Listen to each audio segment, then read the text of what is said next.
these tips yet. We could be so rich, but I won't take it to the moon if you don't wanna come with. I need that fast life, you're making mixtapes, so please enlighten me how I'm so damn delusional, babe. You're a musician, you work at Arby's, that's why I hate when you say I don't care about your clip. All right. Hello, everyone. Welcome to the episode of Market Capping. Today, we just have Small Cap Science and I, so just going to roll the intro, and then we'll bring Small Cap up and roll the thing. GM Anon, welcome to today's episode of Market Capping. Before we begin, I just wanted to remind you that I'm not your mom, and nor are any of the speakers on this show. Nothing you hear today is financial advice. You should be a big kid now. Make your own decisions, do your own research, and assume every crypto coin you buy will result in complete losses.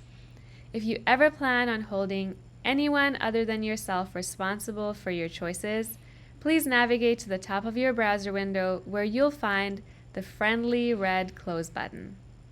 And now, let the episode begin. Boom. All right. We got Small Cap here. Everyone is live. Let's go. Yeah. As you can see, we have a brand new background for today's episode, sponsored by the Anderson art team. They gave us a cool little temple background with the day and night modes. So right now we have day mode on, and I can boom night mode that shit. So now we're in night mode. Pretty fun. But anyways, I didn't even know that was coming. There you go. A little surprise for you. Yeah. And your honor is still being worked on, so we'll have that for you soon too. Hey, no rush. Did everybody get kicked out? Of what? No, people are still here. There's no. 53 people on the call. We're good. Oh, maybe it's just mine. Yeah. I looked and it's like down to like 5. It looked like everybody got kicked out. But No, I think you glitched. They just really hated the intro. Yeah, that's about it. Crypto boys getting to them. Yeah, we gotta find a new song. I just don't know what to not get like DMCA notice takedown. Yeah, I actually cut it out of the YouTube videos, but I leave it on Twitch and Spotify, so it's probably fair. Coming at some point. Yeah. Nobody telling us. Any of you narcs out there? So, why don't we get this thing started? Do you want to start with macro stuff, or do you want to start with some of those things I missed on the last call? Let's just kind of to kick it off. Some of the feedback that we've been getting, I try and keep up with the market capping account on Twitter as much as possible. So if there's stuff that we're talking about that's super deep or you guys don't understand, feel free to just blow us up in the comments and just be like, hey, what's this mean? If a couple of you say it, we'll try and stop and explain. Apparently, we got pretty deep last call and didn't really explain super heavily some of what we were chatting through. So always feel free to engage or ask a bunch of questions and we'll try and cover it, especially in this format when we only have an hour with some of the founders. It's a little different, but I want to keep it some engagement there. So started with that, and then appreciate all of you have followed and subscribed and stuff like that as well. It's helped a ton. So follow us on Twitch if you haven't already. But other than that, yeah, happy to kind of start with macro if you'd like. I think some of your stuff from last time was it was more project centric. Is that correct? Yeah, that's probably what I'm better at. You're better at the macro stuff. So why don't we start there? Give us an update. What's going on? Is everything going to zero? Where do I place my ETH bids? I know you looked into housing. Is that going to zero? What's your opinions here? I had a stressful week. I don't know. I was short a ton of stuff. I felt every day after hours, everything was pumping. It's just been a very volatile market. But I personally don't think we've bottomed yet. I'm not really jumping at chances to buy. I did sell all my shorts on yesterday night, right yesterday before the market closed. Mm-hmm. Just really wanted to take a night off from paying attention to the markets and started pulling on some strings. And I actually looked at a macro economic model that somebody had put together years ago, and it kind of predicted the war with Russia, food shortages, inflation rates where they are, and it actually showed that part of that model that's been right on a ton of topics was that we could be in an extended bear until 2027. So I was wow, what could really put us there, make us be in a bear market that long? And that's some of the threads I started pulling on that really started just spiraling into like where the markets are heading. And like, even if like maybe that isn't what I think is going to happen, I like to kind of prep myself by saying like, hey, like what are people saying who are ultra bearish right now? Like get an idea of like what some of those narratives are and like make myself kind of stick to them. So if like something does start heading in that direction, like, or there's a few dominoes that fall towards like a very, very big extended bear. And that's not even just like saying like a bear market till 2027. That's not even just crypto. Like that's like more macro stocks, everything, and what that would look like. So, I mean, Okay. I ended up spending. Go ahead. Yeah, where did it take you? Where did you land? Like, what actions are you taking, or are you Well, I mostly just think, chilling? yeah, I mean, so I didn't take any plays off of it quite yet. Okay. I think part of it's like I have a thesis that some people might not agree with, but when you look at crypto, it's very often correlated with the stock market. Like people Yeah. show the chart all the time, a crypto S&P. I really think that in this market where we're at right now, like crypto is like a leading indicator for risk assets. Part of Mm-hmm. that comes from we have a lot less liquidity than the stock market, and a lot of other risk assets. We also are a market that's extremely agile. Like I mean, Okay. like you can buy and sell crypto at all hours. So if somebody wants to exit a position, they can do it pretty quickly. I mean, that's not the case with stocks. Like it takes a lot longer for a lot of that money to flee the market or to move into other areas or to be pulled into bank accounts. So I'm kind of using crypto as like the leading indicator. And like when you look at it from that perspective, like we've had a tough couple weeks. Like I mean, I think it's getting to my sleep schedule, probably yours as well. I think a lot of Okay, people are but do you stressed. do you think this is like so okay, I understand the Yeah. rates change, people can borrow less, it's better to buy bonds because or whatever, because you get guaranteed yields, it's less risky. So why even be in these high risk assets? But at the same time, didn't we saw a bunch of like crypto funds go under, right? So Celsius got Yeah. wiped out, 3AC got wiped out, yeah, the whole Terra Luna debacle. Like, do you feel like all that forced selling kind of sold us off more than changes should have, and we normalize to where rates changes should have put us? Or do you think all that selling off and then continued rate changes just keep pushing it to sell lower? Like even if stocks flip bearish, is there a place where like our crypto coins are going to get some sort of infinite bid or no?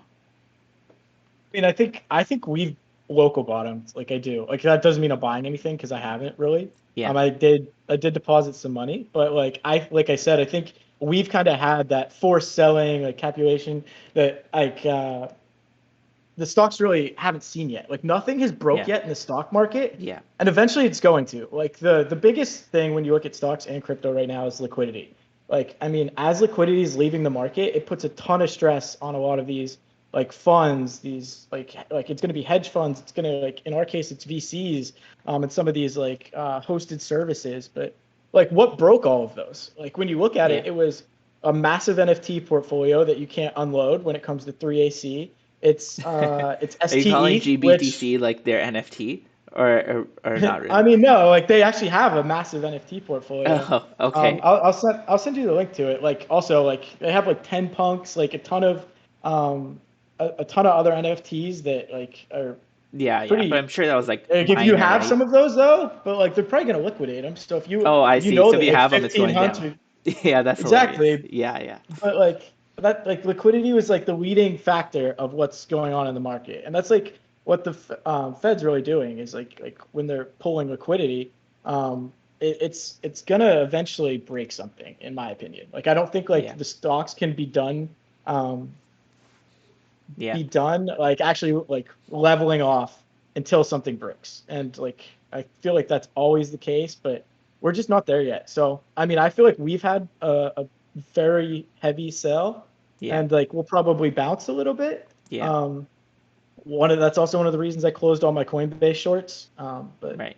we'll see. Like I think next it's going to be the stock market that goes, and I mean I think housing is really the last domino of that. So that's Yeah. kind of what I was looking at is like how Yeah. bad is the housing market. So as this next one goes, like I want to make sure I have positions like ready Yeah. for like the final domino as well. Yeah. But we'll That see. sounds good. Like I mean I'm also like don't want to call myself like a macro expert. Like I look at that stuff a lot, but I like to kind of challenge myself to see both sides of it. Like I look at bull cases nonstop. I look at bear cases nonstop. But like there's definitely people out there who are a lot better than I am. But I feel like, I don't know. I feel like myself, I'm good at being agile when like the market actually does make moves. It's like more about being reactionary. Yeah. Okay. But Yeah, I feel similarly. Well, okay, so for me, my take is I have no experience with macro stuff. I would say like I've never bought or sold or done anything with coins or with stocks because of like rates. And I think like I've always been one of those people that like likes to find new technologies, invest early, be aligned, and like I think I find that I got lucky a few times. But you can yeah, kind of put yourself in luck's way. So for me, what I'm doing is I'm just saying that I'm looking for a good price on things I want more of, so mostly Ethereum tokens, and then I'm just waiting my years and like being involved and continuing to be part of the ecosystem. So for me, like agreed. if I'm buying Ethereum right now, like $1,000, and I come back in like 3 years or whatever, 2 years or 3 years, and Ethereums are still like nuked, I feel like the whole industry kind of nuked, right? When I look at us in total, it's like the Ethereum market cap is like 1/5 of just Tesla's market cap. So I know it's like cheesy to say we're early, but I feel like in the grand scheme of things, crypto is still very small compared to like the Well, total stock market and things like it's that. so like that would put you right back in my theory though, and I see this all the time of like, Yeah, hey, everybody's like, hey, what was the one this week? I want to say it was like Ethereum's worth less than like Wells Fargo. Like, what would right. you rather bet on? So And you the just point think is, like those Wells dominoes Fargo's going haven't fallen. down. Yeah, those are. Yeah, so it Yeah, doesn't matter. exactly. Like Tesla Yeah, hasn't fallen yet. It's at like 90p. Like its price earnings are like 90.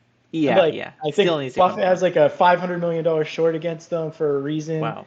Yeah, Like, I mean, it's one of those things too. Like, I mean, right there with housing, it's like all these people probably bought cars, houses in the last year when like there's tons of available cash and cheap debt that they can't afford. So like that's one of the like things that's probably going to retrace pretty heavy. yeah, But yeah, it's like, all right, like how can you value crypto against stocks if you still think that stocks are overvalued? And that's kind of where yeah, I'm at. It's like I yeah, don't really know where that bottom is, but that's why I'm watching some of that stuff. yeah. And I Well, completely agree with you. hopefully the You have to find correlation stuff you trade believe breaks. in. Yeah, correlation trade Yeah, breaks. I think like look, I'm buying at 1K. We can get like if we got dips to like $700 or like $500 or something like that, I'd probably just deploy the majority of the rest of my stables, and then I would wait, and then I have like some stuff I took to the bank account, and then I would just wait until houses die so I can finally buy myself a house, and then that's it. That's my way forward when it comes to macro stuff. But otherwise, I don't plan on like yeah, over trading it and like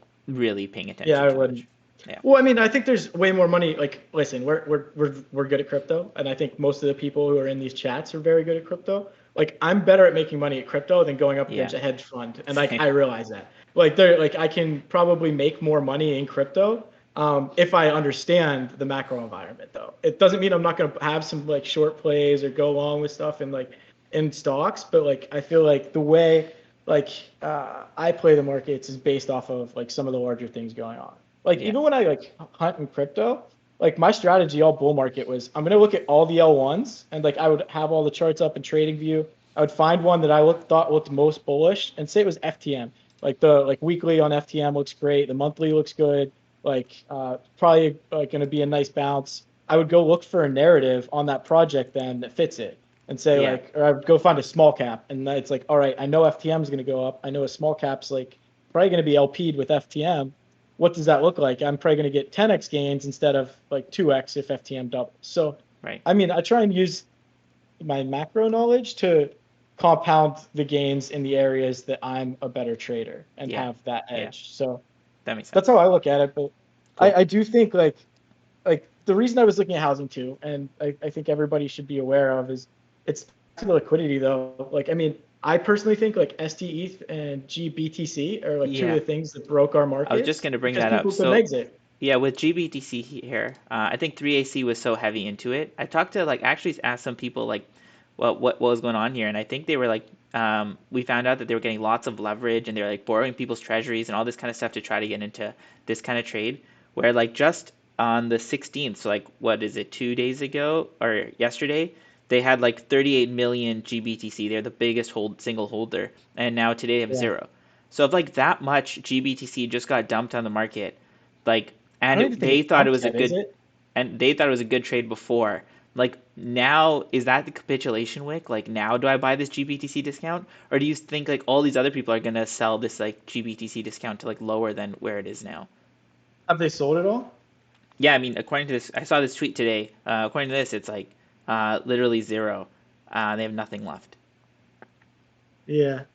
I mean, yeah, I kind of think it is, honestly. I mean, I personally think Bitcoin's close to bottom. I don't think we go much lower than like, I want to say like 18, 19. Like I could see a world where we do like 13, but I don't think that's soon either. Like I think we bounce a little bit or we like trade sideways. I could be completely wrong, but Yeah. I feel like there's a lot better chance that ETH retraces harder. Like I have that pegged at like 750, but I think like you want to go after the places where there is forced selling. So like GBTC, if you Yeah. can afford to hold something for years, like, I mean, I guess if you want to say worst case scenario, we're in bear to like 2027, can whatever you buy in GBTC, like, can you hold it that long? Then the answer is you probably like are pretty safe to do Yeah. that and get a good deal. Do you know So where I like can like see the GBTC discount? Is there like one of those kind of websites like that's like 30 something percent, I think, right now, which is yeah. Oh, insane. Like if you want to, yeah. that's like another what 6K off of Bitcoin. So you're buying at 14K. Yeah. Like, I mean, if you think the bottom's, if you're like me and think the bottom's 18 to like 13, then why not like Is there DCA into that right now? is there anything else I need to think about if I'm doing this trade? Like, is there like fees, or are they gonna like psyops any of this out? Or do you think like if 3AC took it, it's probably good enough for us to take it? I would say a couple things. Like, I mean, one, I'm not really a GBTC expert. Like Yeah. I follow Grayscale stuff, but like they have at the it's like a few weeks. I think by July, first or second week in July, like the SEC is making a decision on whether or not they turn that into a spot ETF. Oh, right. And if it I becomes would an ETF, it gets pegged. Yes, exactly. So it'll be an active Damn. trade. But like if you're buying here, it's like I don't know, similar to maybe like CVX, where like you're like, hey, like if in 2 weeks they say no to, I think everybody's kind of pricing like that they're expecting the SEC to say no, but Right. like if they say no, can you get a better discount as soon as the news comes out that they say no?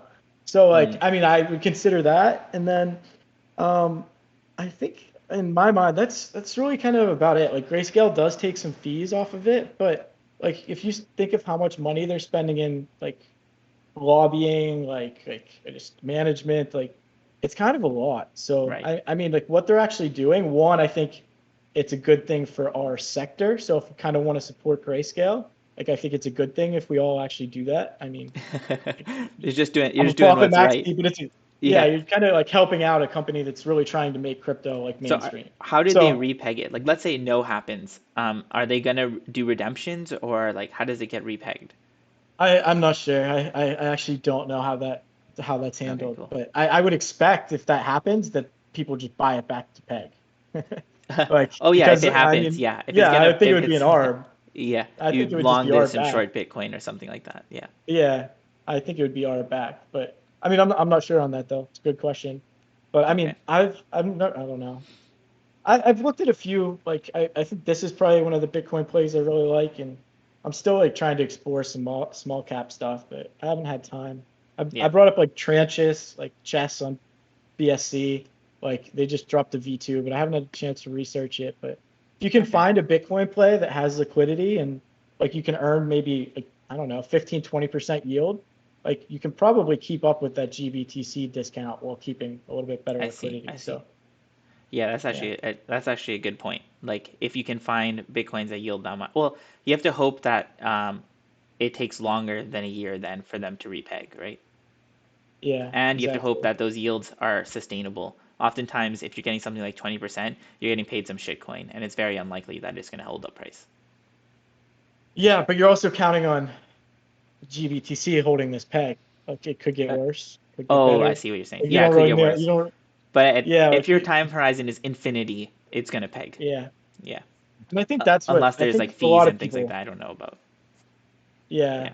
I'm like, I mean, I try and keep an eye on like forums and like Wall Street bets, like all of the like Twitter's a massive one for when I'm doing hunting. Like I'll literally just search on Twitter like GBTC, or I'll go to like Wall Street bets or cryptocurrency just to see what people who are just your everyday investors are saying. And so many of them are still like just over investing themselves in so many ways and Yeah. dumping themselves in. Yeah, Like there's I still feel like people like there's me too buying many every dip. stunned. I have to get wrecked Yeah. before you'll buy. That's fair.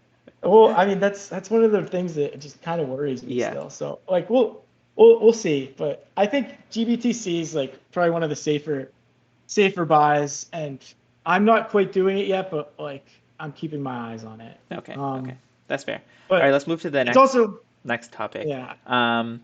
Do we want to do let's do some coins, and then I want you to walk us through Aura, the Mackie balancer one, right? You took a look at it? Well, I have one last question on Oh yeah. liquidity for Go like nuts. for you.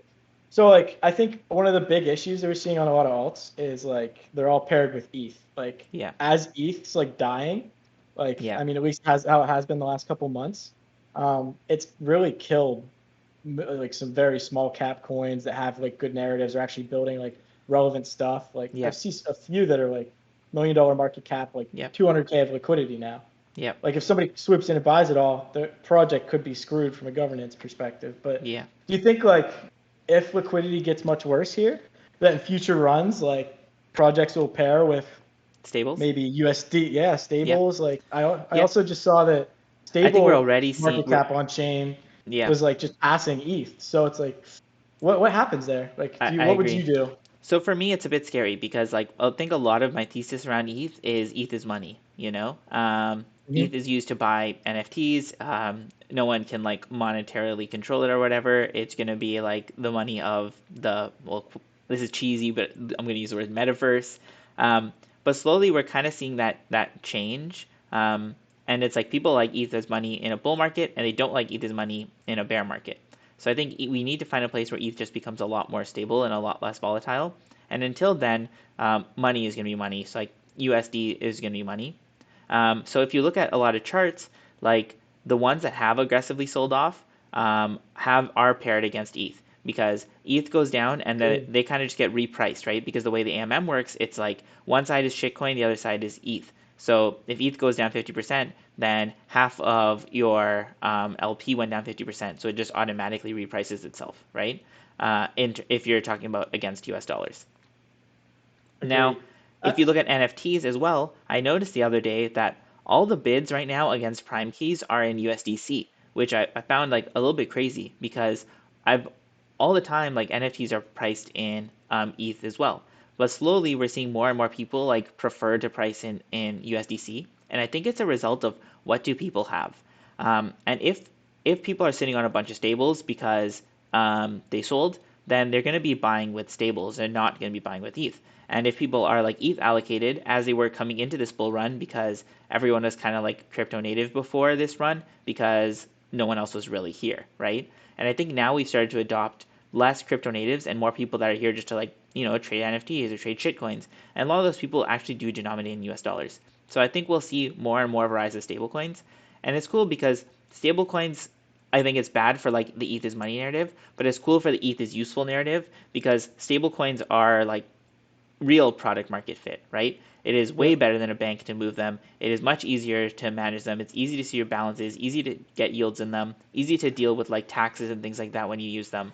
So, and you can see that like I think like just Tether is something like 70% of Ethereum's market cap today, right? A stablecoin, if we keep going down, like a single stablecoin could flip Ethereum, which would say a lot. I don't know if it says that ETH is too cheap or if it says that ETH is not money, but I think after the merge, we'll see a lot more too, because you're going to get inflation stuff go away. You're going to see people, we're going to hopefully see this like triple halvening meme come true.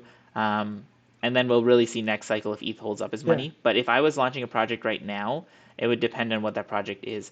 Like if I'm running like a ohm-like fork or a reserve currency or some like yield farming thing, probably price against stablecoins. But if I'm building some sort of like ETH native kind of business, then you probably price against ETH because success of the network means success of your tokens, and that's kind of a nice thing, right? Yeah.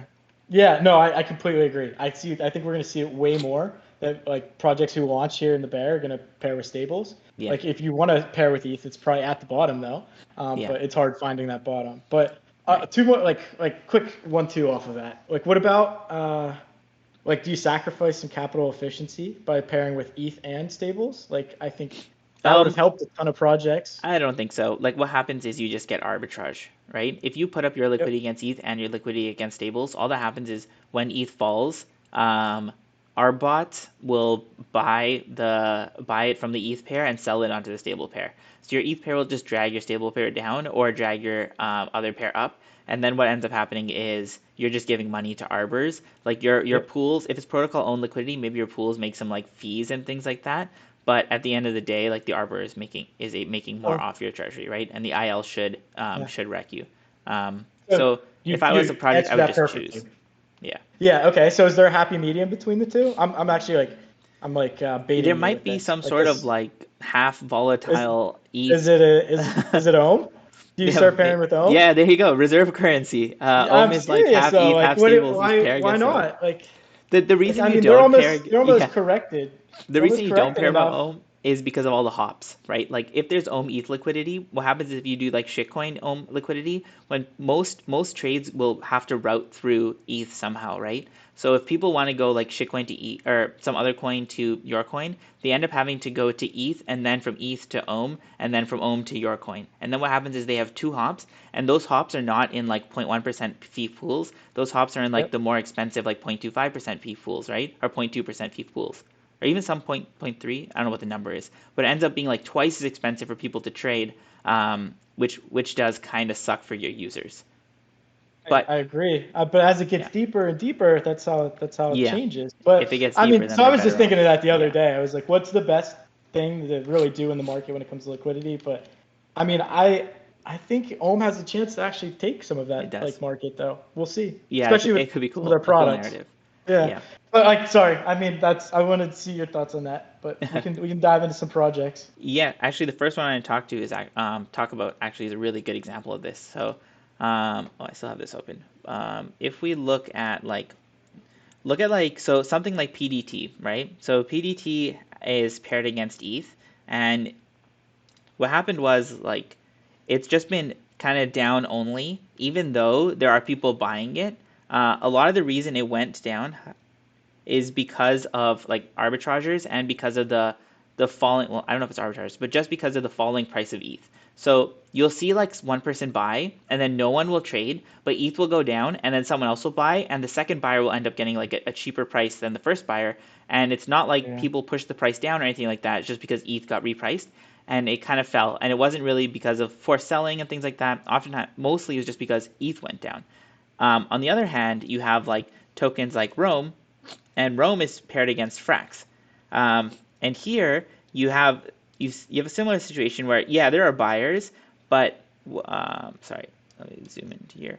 But it's kind of been like while ETH is going down, this has been only going up, and that's because it's only paired against stables. So ETH hasn't been dragging it down, giving us opportunity. And what I've been looking for is like those coins that are getting mispriced because ETH is falling, and also like coins that are sub RFE. So I've really been buying both Rome and PDT, and that's why I brought these two Yeah, Rome, examples up because Rome I've been looks good staring at them. compared from like the last time we talked about it. Yeah, well, Yeah. people are buying it because like I can go into this one, but first I want to talk about PDT first. So that's just a slew from what you were talking about liquidity. Even last bear market, Olympus was up only while everything else was down, and that's because it was paired against stables. So I think if you want your project to be isolated from the like ETH movements, pairing against stables is the best option for you. If you want your project to kind of be correlated to ETH movements and the overall network, you should pair against ETH. But on PDT, so today it Well, trades at like what I think 4 it point depends on how often people are trading through your token as well. and that If you yeah need the capital efficiency, like right now that's with ETH. So like, I mean, like if people aren't trading super often, like this yeah. Paragons, like I think you probably could be better off in stables. But I like, think this would have been paired better against stables. Yeah, I agree. yeah, exactly. So I think that's what founders should really be kind of looking at. But Yeah. Keep going. Sorry, I didn't mean to cut you off there. No, yeah. So what I was saying is, so for this one, I started buying a while ago, but I've also been buying recently. So it's a similar kind of setup to before. I was going to talk about this on the last of our calls, but we kind of ran out of time. So I just want to start off here. But basically, they put up this calculator, which I really like, and it shows you the current PDT price, and then it shows you what PDT is backed by given your assumptions. So I think it's pre-filled with their assumptions. But what I like to do is I like to make this like, let's say like Prime is $5. I think this is around what Prime Key is currently priced at. Given how much Prime they're going to get, so they're going to get 1 million Prime for free. And I think they overvalue masterpieces personally. Like you see the last one's going for like 20 ETH and things like that. So I think like you can mark their masterpieces down a lot. Like even call it like give me the elevator pitch on why like 200. Yeah, that's what I'm doing here. Prime keys. Oh, Prime. Well, I mean, keys? like so. I mean, I haven't looked at like Paragon Prime. Like I haven't looked at it in probably, I don't know, 3 months, 4 months. But like I didn't do a deep dive. So like for people who like don't know, like, hey, like why is this a sick project, or like why have people buy it to begin with? Like where's the so kind of pitch there? People bought this project because it was supposed to be like a kind of a DAO of Parallel, and I think Parallel was extremely bullish project back then. But now we've had a bunch of games come out. I think there's been huge supply increases. Buyers are a little bit out of money, and we're kind of just all lingering, waiting for the game. And the game's coming along pretty well. So I think like diehards are still quite excited. But Prime keys have like sold off because of new supply issues and because markets are down. People don't believe it's worth the market cap that like Paradigm paid for it and things along those lines. The reason you would buy a Prime key is just because you get the biggest percentage of the total Prime supply. So it's kind of a bet on a future ERC20 coin. So I think it's like it's a maybe buy. It's highly risky. But what I'm trying to say is if you're into the parallel ecosystem, I think this is a far better bet than buying a Prime key. Because if you say ETH prices today, you mark Prime down to where Prime values it, and then you mark all their NFTs to 0, and you mark their masterpieces, okay, you can even make it 0, the Treasury is still worth more than what it currently trades at. So buying today, you're basically buying it for its stable assets. Like even if we put Prime even lower, 5 and 5. So we put Prime to basically to like 0, and then you just value it for its stable coins, like the DAI, USDC, ETH. I don't even know if the ETH is in there because we put the other NFT assets at 0. And the half of their LP, you end up with like 4 to 5 cents, and it currently trades at 4 to 5 cents. So it trades at cash value. So like buying this today is basically getting free Prime keys, right? All their NFTs, and there's no dilution. So I've been talking to them also in Discord, and they have a call today. So I think if anyone's interested in it, like I'm not saying like, oh, it's a slam dunk, come buy it or whatever, but 3 p.m. PST in their Discord, they're going to do a call to just talk about like buybacks and how they're going to like protect backing and things like that. Because if they buy their own treasury, they're basically buying all those cards and all those assets for free. So I think it would make sense for them to start to buy back their treasury, but of course that's like up to them. So I just think it's an interesting one for people to keep eyes on.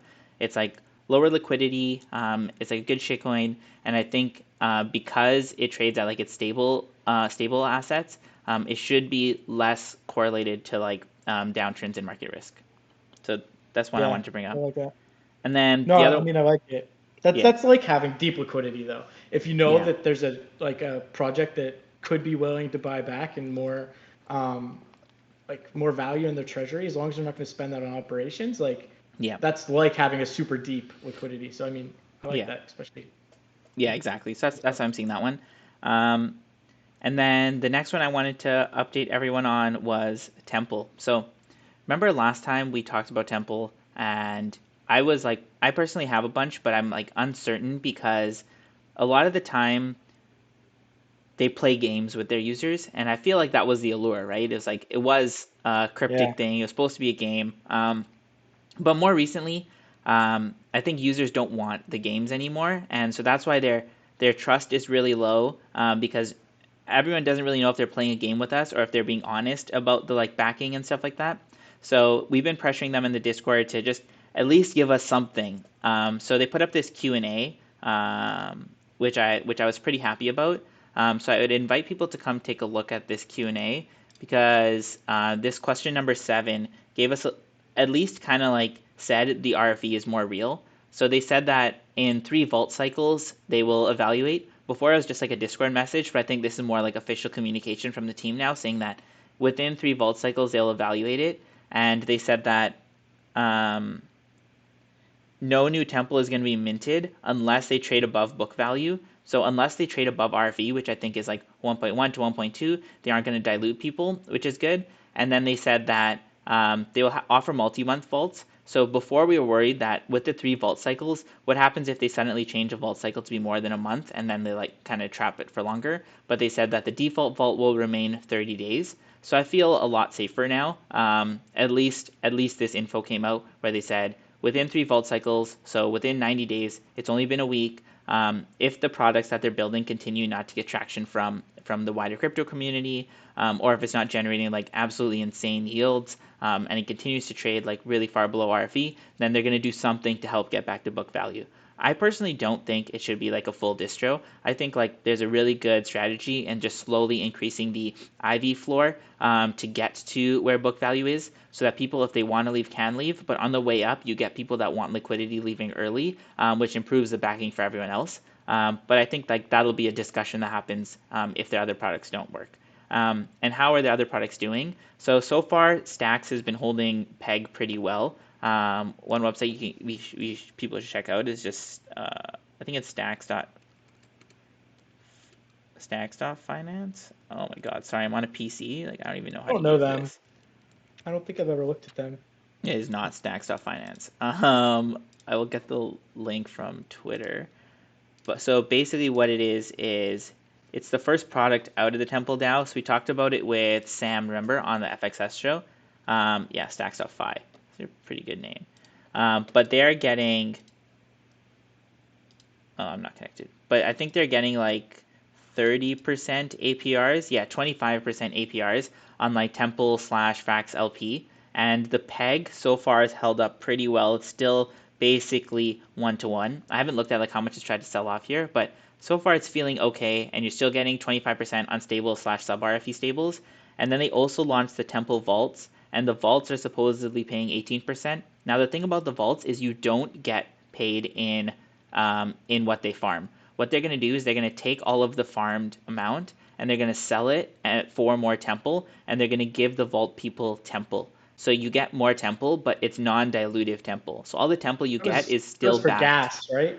I think they were doing that for gas purposes. I think that's a psyop. I think what it does is it helps get back to backing, right? If you have $150 million farming, right, it should give you like a few $100K to $1 million a year, a month or something like that to buy back, right?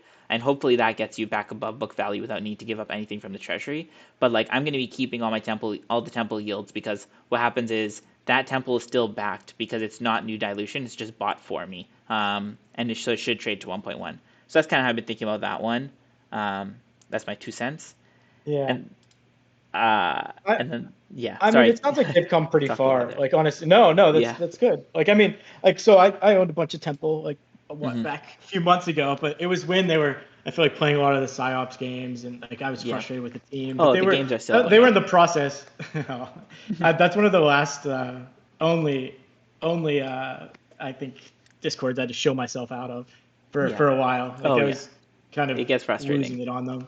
Yeah. I don't blame you. Told us nothing, and like there's no direction. Like, but they were in the middle of hiring like a senior dev who actually somewhat know or like know that they do good work. The one that they ended up. You actually know who they are? So that's awesome. I don't like know them in person, but like a You've friend seen of their a work. friend. So yeah, and like I know like who they are. So I mean it's something like I have a little bit more faith in them, but it seemed like there was a lot of bashing of heads of like what direction to take the project in. And I think the mind-boggling thing for me was the launch and like the lead up, the cult backing, like all of that was so well like planned, other than the token launch, which is probably the most important part. But like you would think that they had a very good like long-term plan. So like I think that's like what brought everybody into the project was actually kind of what they were lacking. And I think that's why it kind of blew up the way it did. But I think they're finding their direction. At least based off of your updates.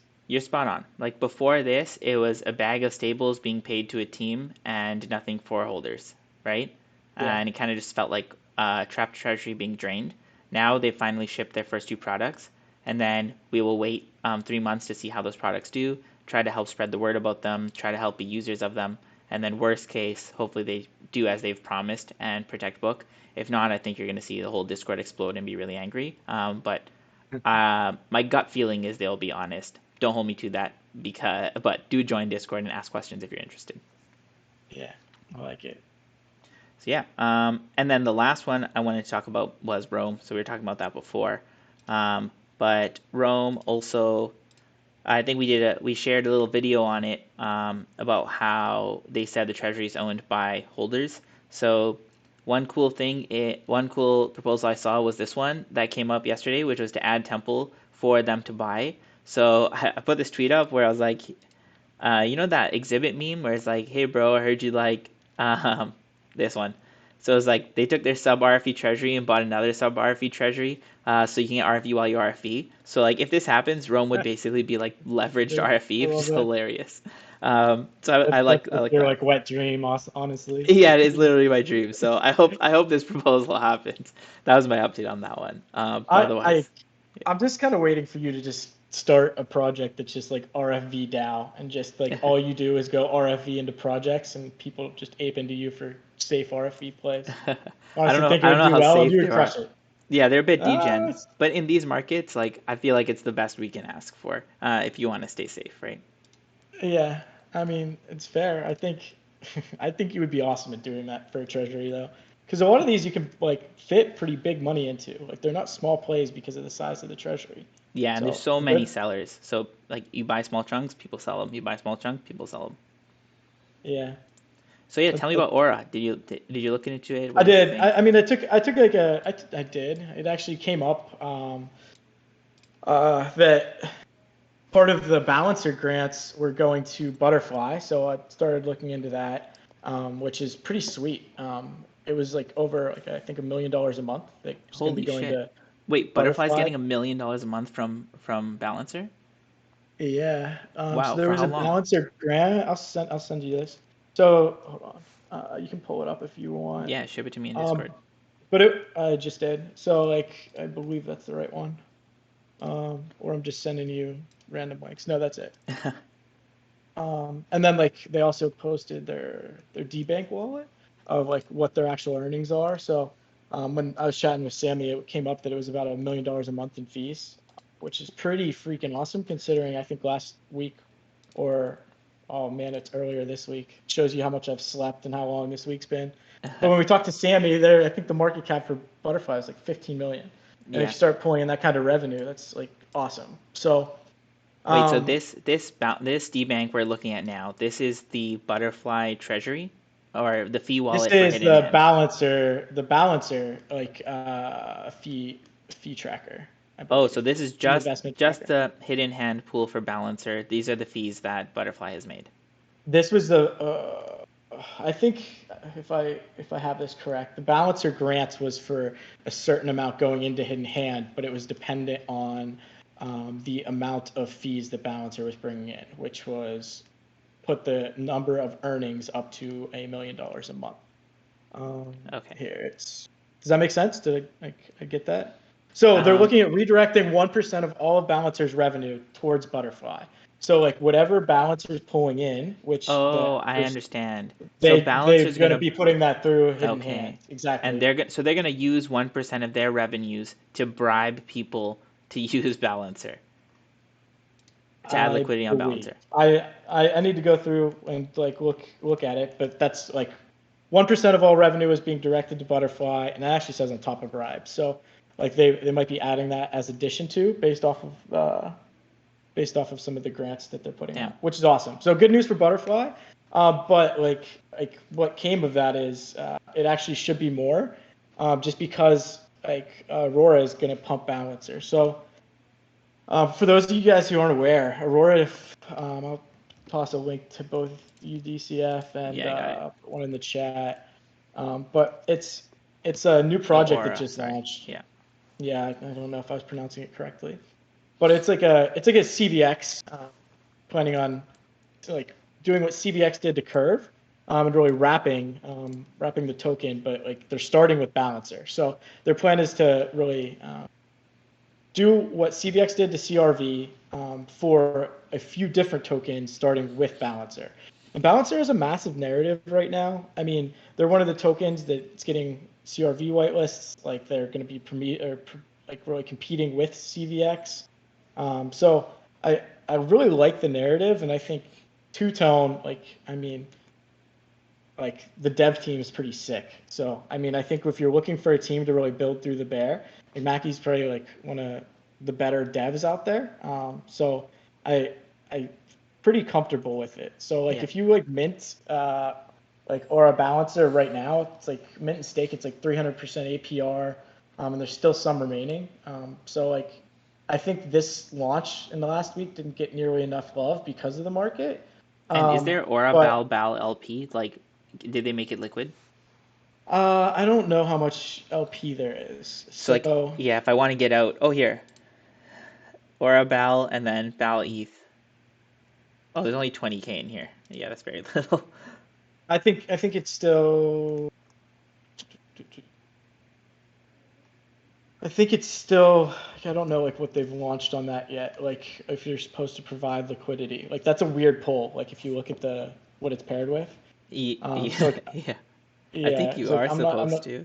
But there's so far there's 9 mil of Aura Bal and then 30K of I guess Bal Aura Bal LP with some ETH in there. Yeah. Well, I haven't minted yet. That's like one that I'm fully keeping my eyes on though.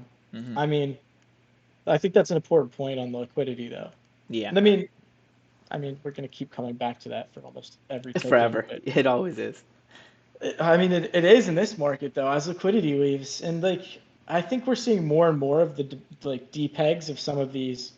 That's what Sammy was saying too, right? Like he's just buying all the like DPEG'd wrappers.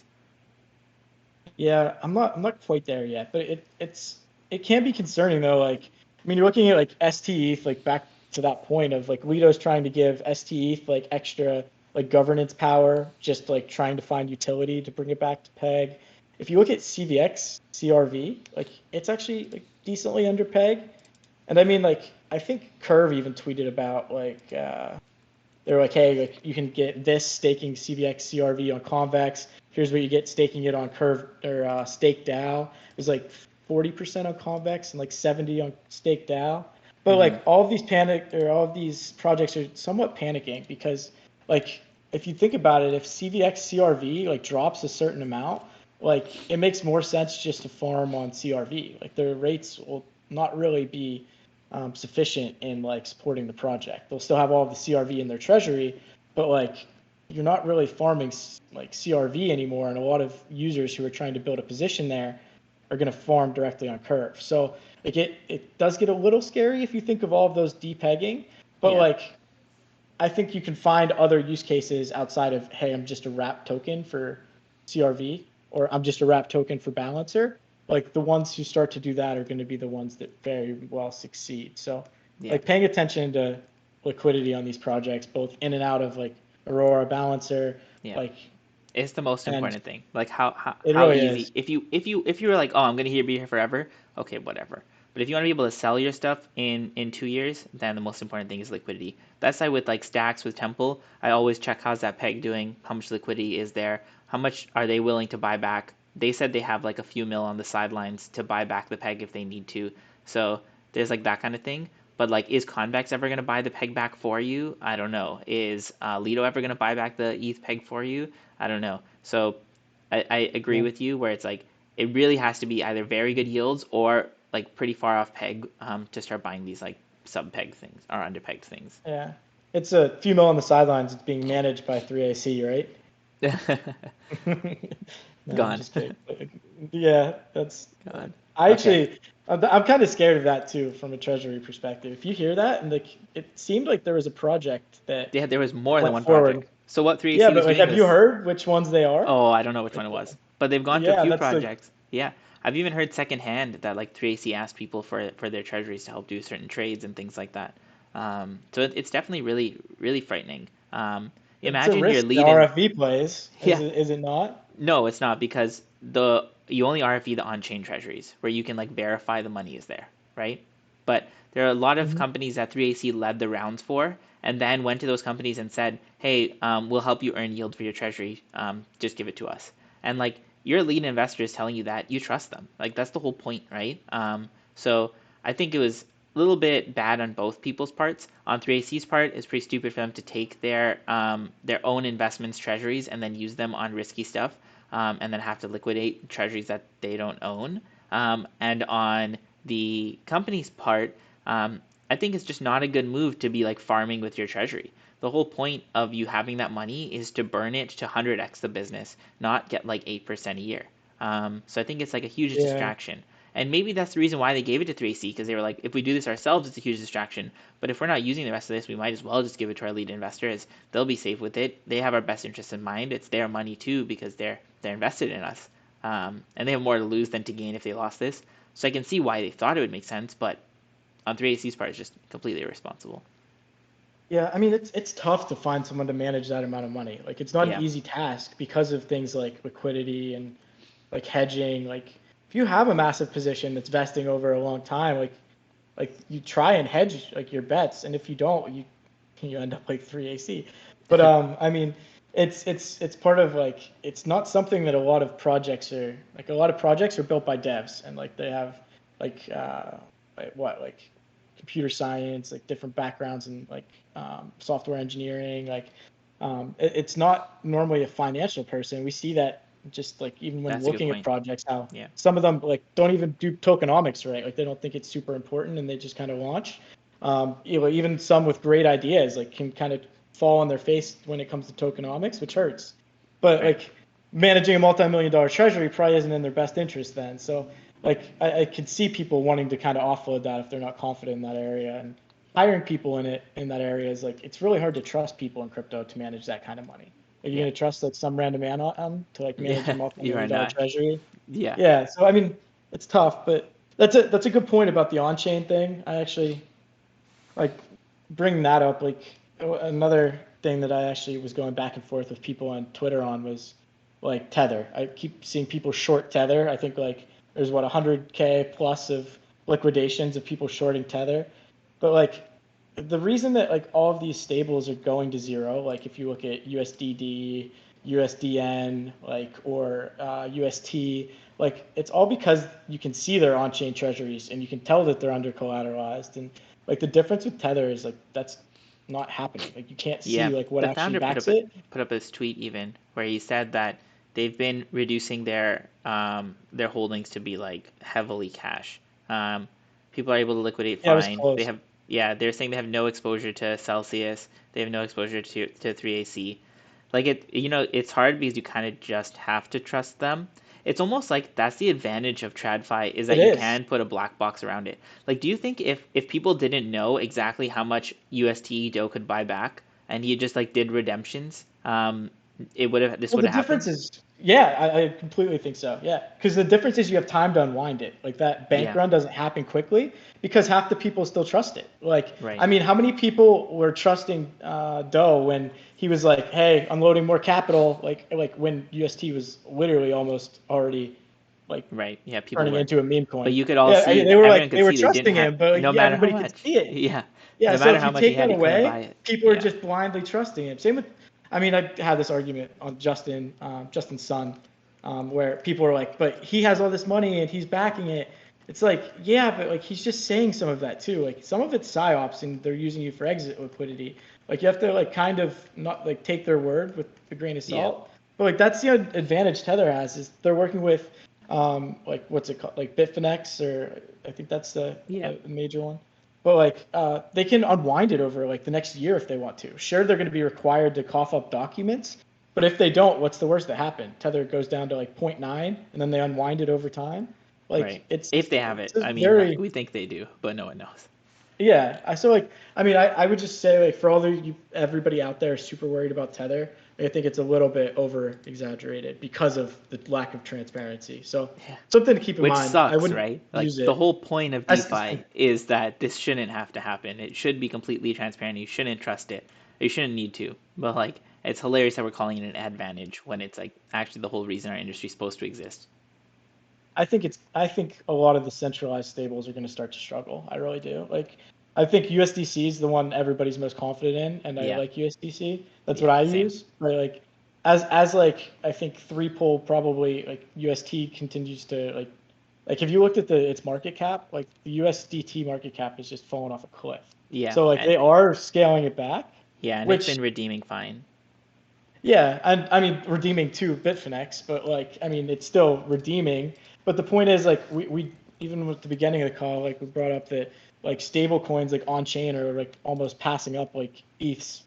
Like the Yeah. amount of stables is like almost higher than the amount of ETH. There, I forget what the statistic is, but like so stables are like probably one of the biggest assets, and like it's taken what like 11 billion, maybe 15 billion off its market cap. Yeah. We're back to And September 2021 issuance of tethers. it's insane. So like I think it's gonna scale back over time, and I think it'll be fine. So I would just say for all the people who are tether worriers, like sure the U.S. can say like show me your documents and get an audit, but if they don't, like what really happens? They just kind of slowly buy time and then like redeem like over the next I don't know year or so. So I wouldn't worry super heavily about DT. I think if you're worried, USDC. yeah, just sit in USDC. Like Yeah, I feel like I that's the agree. closest we're gonna get to like a bank account with cash in it. I really wish someone would build a business where it's just like take your stables, put them in a bank account, charge some like small redemption fee, and like every single day put up a tweet with a screenshot of that bank account.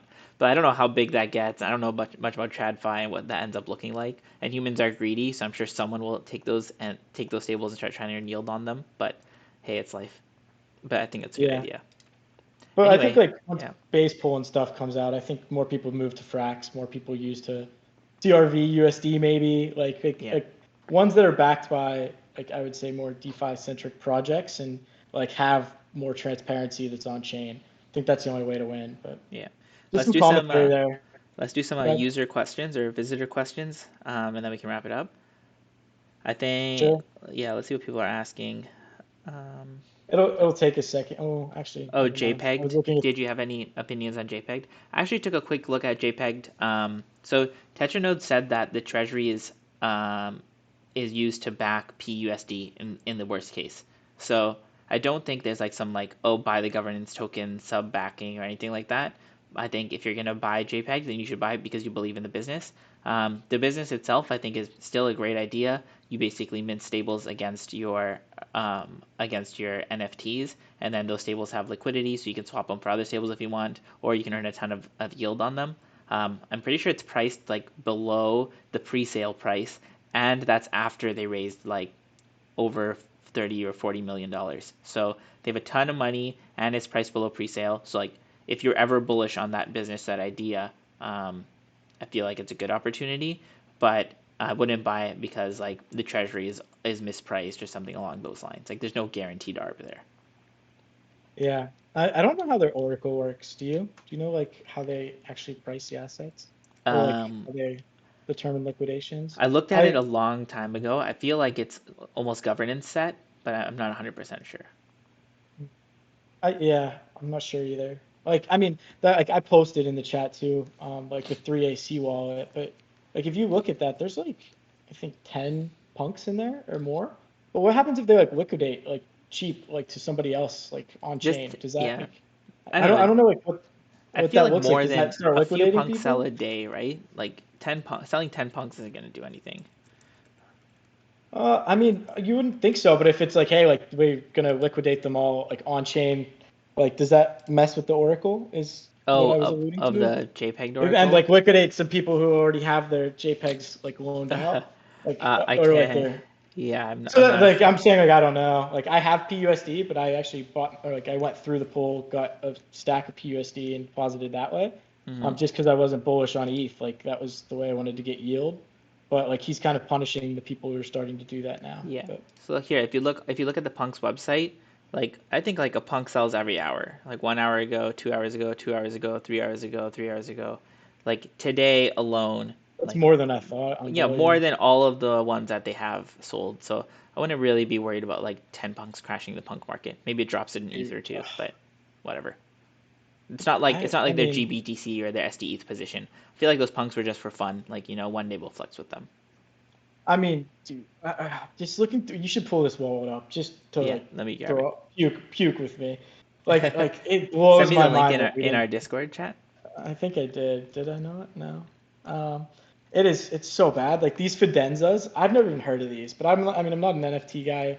Like I have some and like I play them every once in a while, but like they were spending like 200 ETH like in huge clips on these like Fidenzas. Like what 3AC was spending on NFTs is just insane. Like I don't know how. I feel like it's all in comparison, right? Like what's our portfolios are probably like 1/1000th of theirs. So if they spent like 100 ETH on something, that's like us spending like 0.1 or 0.01 ETH on something.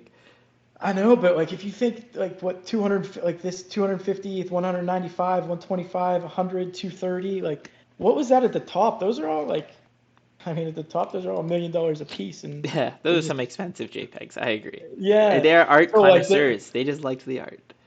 I mean, yeah, like how do you even sell these? Like I don't know. Like that worries me like a lot for NFT holders. Like how do I see? Like, yeah.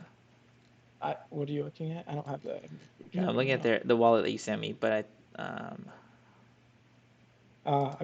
can't see it yet. Want to filter by sales. Oh, they haven't sold anything. That's great. No, I mean that's part of it. It's like, all right, how are they going to offload these? Like they have like what 30 of these Fidenzas or something like that, and they're all like 100 ETH.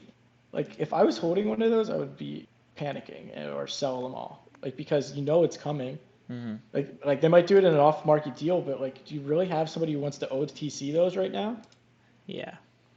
Like, and also like you're hiring a law firm to help you offload like your assets. Like they have a zombie. I feel like this one. Yeah, they bought this one for 810 ETH. Yeah, it's insane. But like, what's a law firm going to tell them to do here? Like, they'll probably force them to sell it. Yeah. I saw somebody say that he was on the run. So like, do they even have him? Yeah. That's some wild shit. I don't know. Yeah, I mean, well, if he ends up like changing his identity, he's got a lot of JPEGs to fall back on, flood the market someday. It's crazy, but they have these autoglyphs. Yeah, I feel like Fingerprint has a bunch of these. Yeah, these are supposed to be pretty valuable. And if for the art, like, I think one of those like NFT DAOs or like funds that were raised to buy NFTs, you can swoop in and try and liquidate them, but I don't know. Yeah. Oh, definitely. Like, I think there's some good stuff in here. There will definitely be buyers for these. I don't know if they're gonna pay what they bought, but like it'll be fine. That's more my point of like what value do they have on the books for them, and like you'll probably want some funds that like they're people that they owe money to that wants money now. Others will probably say we want the most. Like, how do you liquidate these in a somewhat quick fashion, or probably just do it over time? Auction. With the punks, you could very easily sell. Maybe the glyphs don't sell so often. I would like approach Fingerprints or like just do an auction on them, but they'll definitely sell. Like these are good NFTs. There's collectors that will want these for life. Yeah. This will end up in the news though. There'll be a big article. Yeah, 3AC selling their NFTs. Yeah, that's hilarious. That's true. It's a good headline one. What other questions do we have? Is there a way to join your Discord? I don't think either of us have Discords. No, I mostly just hang out in Ancha Discord, so join there. There's a really good new holders chat. So Hounds has been doing like a lot of charting stuff. We do like unlock calendars, NFT drops, just like general alpha sharing like we do on this call. I think Hounds is going to start to get like traders to come in like weekly and just do like calls with holders to like help talk to their trades and those kind of like private events. But we're working on making the alpha section of holders chat really good. What are your thoughts on Craig Wright and Bitcoin SV? I mean, it's a wild question. But I mean, honestly, have you heard of Twitch? It's like Twitch. I've seen tweets about it, but I never knew what it was. Yeah, it's pretty cool. But like the guys who made it so it's like Twitter, but you're like you can connect your Twitter into it too. But every interaction is like a microtransaction, and it's sweet. Like it's like just like Twitter. Like you have to like people pay you to tweet and like for engagement. It's like, but they build it on BSV. And that's the only thing I don't like about it is like the guys who did it, I'm pretty sure did it as a meme building it on BSV, but it's actually like helped the token a lot lately. So like BSV actually looks good. because there's like a use case for it. And the app's growing pretty quickly. So that's the one nice thing I have to say about BSV. You guys got it. Nice. I got a question in private that said, hey, I'd like to hear a little bit about your day to day of like what's a day in the life look like. And I mean, I think that's kind of like a large question, but maybe for you, like I'd ask you like, hey, like where do you normally go to look at crypto on a day-to-day basis, or like what are some of your sources for alpha, or how do you go project hunting? Like, what do you normally do? Do you start your day with Twitter? Do you like go check prices? Like, what's Honestly, I have no schedule. Like, I'm just doing so much stuff. Like, I trade crypto, but I also have like a business outside of crypto that I'm trying to help a little bit more with now that like software stuff has been doing not the best recently.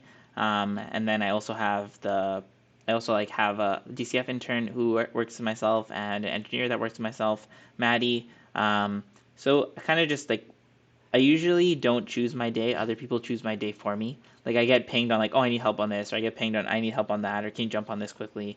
And that's kind of like how my day goes by. And then I like scroll on Twitter, and then people like yourself and friends usually like keep you up to date just by like what bubbles to the top. And then with whatever bubbles to the top, I look into. And then when I find things that I think are going to become cheap, then I just check in on them like every few days. So like I often check in on like how is Temple doing, how is Rome doing. Like I look for like sell-offs. How is like PDT? I saw was close to trading below Treasury value, so I check in on that. The tribe hack. I think like I've been really closely watching. Is it getting repaid or not? Because I think that's like that impacts like how much money is there for tribe holders. So at what point do I like start bidding on tribe? That's like a token I really want to buy, but like I just don't know where the bottom is, or like what's going to happen. If they have to pay out a bunch, then all the people that voted no are going to be angry and sell all their tribe and say, oh, we lost a bunch of our money. Then that's when I buy. But if they're not going to pay out a bunch, then like, do they have a bunch of debt? Do they have to put out debt tokens? And if they put out debt tokens, is the RFE real? Is there a backing for tribe holders? Market cap of tribe, or like you vote with tribe, right? Like I'm not a voter. It's like almost 200 FDV, but circuit cap, according to like CoinGecko, is like 80 mil or like 75 mil. But I think that's not the true circuit cap.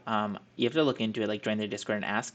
But there's like a number between those two. But like right now, what happens is I think there's something like $80 million of assets on top of what they need to back Faye the stable, and those assets are supposed to belong to tribe holders. But now because of the hack, it's like half of those assets need to be paid out for the hack, and they're voting on that now. So I don't know if like a no vote means I don't know what the vote how the vote impacts price. So I'm waiting for it to play through, and then I'll be really excited to buy. It was like, hey, if there's 80 million at stake, like one of the DAOs probably could have bought up supply if it's only 200 million, even FDV, and like voted yes. With, and like just made it pass. Hey, that's the point of governance tokens, right? If you own the project, you get a say. That's it. But I mean, I was thinking that the other day, but I never did the math. I was like, oh, wow, like 80 million's a lot to have at stake over a governance vote. Like, I'm surprised that maybe some of these projects aren't just like, it's like similar to like CVX bribes. Like if you buy them up like at the right time, like it makes sense from a dollars and cents standpoint. So I was thinking it, but nobody really did it. So we'll see. If you look at the math, so I put up this tweet here, but actually if you take out all of the like what tribe was hacked for, and I think like market price of some of the stuff that was hacked went down, today it only cost them 30 mil to repay the hack, excluding what they own, right? So it's only 30 mil. That's not bad. And then if you look at who got hacked, you can see that it's something like 12 plus 8. So right here between just Frax and Olympus, that's like 20 of the 30, right? And then you have like Terra, you don't need to repay them this 3. They're gone. And then Ballinger and things like that. So I think if it's true that they only have to pay 30 mil, and if they remove the DAOs, they can just repay all the people with 6 and then work on it with the DAOs. But I don't think like there was an $80 million bounty to be taken. So I think that's why you didn't get a bunch of people like buying it to vote. Each DAO at most has like 12 mil to gain. So if anyone was going to buy a bunch of tribe to like force this vote, it would be Frax. And it just seems like they're not those kind of people. Yeah. No, they were going about it the right way and asking some of the VCs to vote. And honestly, like if a lot of you are in DeFi, which I'm assuming you all are, like it makes a lot of sense to like actually vote on this stuff. Like if there are proposals that mean that much, like make sure you're going out and like actually using your tokens. And I would It's a lot of say fun too. it is like I don't. It might be a little bit of a hypocrite just because I don't check like governance forms all the time because I have so much going on, as I'm sure we all do. But like when there is big votes, I make sure I go out and do it. And I would say the other big piece to that is like you get airdrops because of it. So if you guys are looking for self gain and a selfish reason to go vote on proposals, like there's so many airdrops I've gotten because of like active governance on like in different spots. So like it ends up being worth it and I think more projects in the future are going to do airdrops based off of like governance voters. But also it's just a lot of fun, right? Like if you, I recently put up this proposal on Spice DAO here. I just tweeted about it yesterday. I saw Spice DAO, like I barely own any of this token. I think I have like a few K or something like that. But because I have some of this token, like I'm looking at their governance, I'm seeing the kind of stuff they do, I'm looking at their Discord, and like 99% of the time, the problem is just that no one's willing to write proposals. But like if you have a token, like you really have a say. Like there's been no proposal on this forum forever. I wrote one and like the team's messaging me, everyone's excited. I'm like, what the heck? Like, and they're like, oh, it's just been so quiet in here. Like people aren't writing proposals. So I feel like if you have a token, even if you have $100 of it, or even if you have $1,000 of it, like you have a say. You should write proposals. You should take part of it. Like that was the whole point of this DAO model, is that we all together collectively own this thing. We all collectively together have a say. And I feel like we kind of got to the point this bull market where everyone just bought tokens and didn't want to participate in the DAOs and didn't want to help and didn't want to co-own stuff. And that was never the point at all. And if that's the case, then like all this just loses value. It should just be regular business, right? I feel like I honestly, I don't know. I'm somewhat bearish on DAOs because of that reason. I think everybody does just vote with the team. But like I kind of like what Optimism like when they launched theirs, like how they set it up where you have like delegates, and if you aren't going to be active, you can find someone or like an organization that you work with that you can like delegate your voting power to. Like I feel like that's probably a good way to do it for people to stay on top of it. But like I'm not sure like what the long-term strategies of some DAOs are because of that.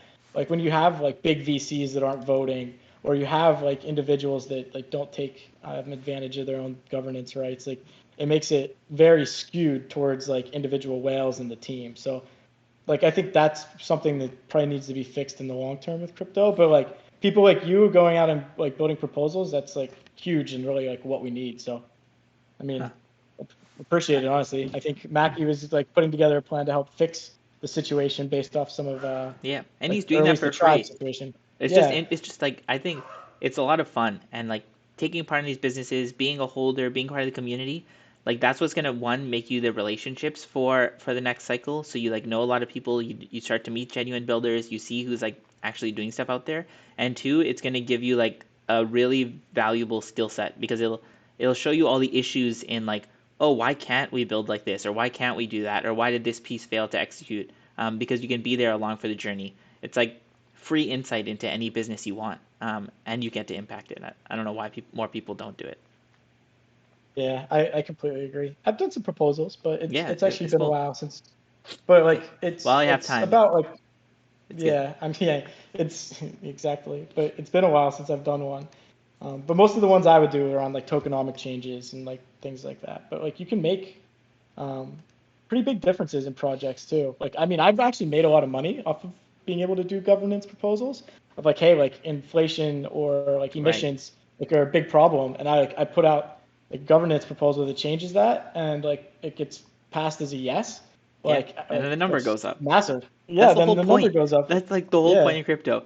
Buy your piece of the business and then help the business by writing proposals. Like that's why all this stuff exists. Exactly. And I mean, if you do that for a project, like you can easily become a whale. Go buy up a bunch of supply. Then maybe you can request grants from them. They think you're aligned. They see how well you work. Maybe you join the team. Like it's just a fun way to do little contracts for other startups.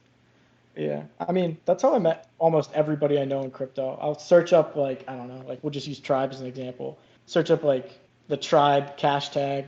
I'll go and I'll look through tweets. I'll find somebody with like a very good view on it. I'll reach out to them and say like, hey, like I see this and this narrative coming up. Like love this tweet that you put together. Like like what other thoughts do you have on this? Like here's like how I'm thinking about playing it, and like just like meeting people, and then I think from there that's how you end up in like alpha groups, get to know people more long term, find people who are in similar projects than you end up sharing like plays. So that's good Digital stuff to do in a networking, bear isn't it? market. Digital networking. Yeah. I love it. What's this tweet you sent Um, me that you want to share? Somebody asked. I've been tweeting about this pretty often, so I probably should touch on it. Is somebody asked about coin stock? So like Coinbase, I'm super bearish on Coinbase. Like I don't like them as a company. Like I've been banned from Coinbase for like 3 years. It was actually for like gambling. This is But your revenge oh, arc? like Just short them to I've zero asked or them. something?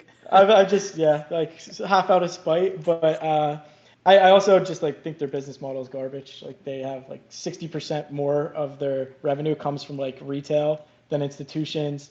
Like the tweet I actually sent you is Yeah, it's based on off of screen. like their Q1 earnings. Like yeah, I'm delayed, but it shows like that like most cryptocurrencies are down like 75 to 90% over the past like 3 months. Like most investors are at a loss, and they have 83%. And then like the volume of their trades, like 55% of it wasn't Bitcoin and ETH.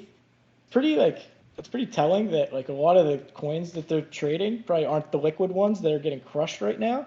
So like their on-platform revenues are probably just getting absolutely crushed. So I closed my shorts on Thursday because I think crypto will bounce a little bit, but like I'm probably going to short them into like their Q2 earnings, but Yeah. we'll see. And like not financial advice, but like you can say that I'm doing it out of spite because Didn't they never people let me didn't like the reopen employees my recently account. try to fire all the like leaders or some shit like that? Yeah, it's pretty bad. Like I mean, they take massive stock packages. Like that's how they do their pay. So it's Hmm. like similar to having a shitcoin that has massive emissions. Oh Like these man. like these I don't know like execs all are take like it's Brian like Armstrong, I think his name is, Yeah. just bought like $130 million mansion, and like how do you have to pay for that stuff through like the bear market? Like when you have like all these executives making all of this like money in stock that they're just dumping to zero, and then like the first thing that they do isn't take pay cuts. It's like that we fire all the employees that we just hired and then rescind offers. Like it's just bad looks. And then Right. I mean I also just think they haven't really treated customers the best either. But Yeah. customers, employees, just like not like they haven't created a very good Yeah. environment over Huh. there. But Well, I'm too much of a that's my view. pansy to short anything because I can't sleep then out of like fears of getting liquidated and things like that. But I totally understand your sentiment. Yeah, I mean that's fair, but I would say like last piece on like stocks and like crypto right now. I would say probably all the people who are here are pretty active lately, but like one of the ways that I wasn't thinking like this probably 3 months ago, 2 months ago, but like every time you talk to like a seasoned investor, one of the things that they bring up are they're like, hey, I was around even in crypto. They're like, hey, I've been here for 3 cycles. Or like you talk to a seasoned stock investor who's like, I was around in the dot-com bubble. I was around in like 2008. And like, here's what happened. Like, these are the periods where everything starts like breaking. Everything's extremely weird. Everything's like stress tested.